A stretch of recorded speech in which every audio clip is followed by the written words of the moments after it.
ये आज बनाने जा रहे हैं फिश फ्राई। करने के लिए हमने जीरा, धनिया, अदरक लहसुन का पेस्ट, नींबू और नमक हल्दी डाल के अच्छे से उसको मेल्ट करके रख दिया। अब इसके ग्रेवी के लिए सेम प्रोसेस, खड़े मसाले को पीसेंगे।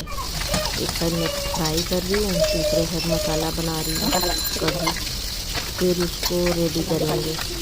इधर मैंने रेडी हो गया, उसमें हम डाल दिए हैं फिश डालने के बाद अभी इधर हम दूसरे साइड फ्राई भी कर रहे हैं, ताकि फ्राई भी खाओ, फिश भी बन जाएगा। एक साइड चावल रख दो आप, वो भी बन जाएगा। फिश मेरा रेडी हो गया है। अब इसको आप चावल के साथ, रोटी के साथ आप खा सकते हो। मसाले में मैंने धनिया, जीरा, काली मिर्च, लहसुन, अदरक और ये सबको अच्छे से पेस्ट बना लिया था, राई, ये सब डाल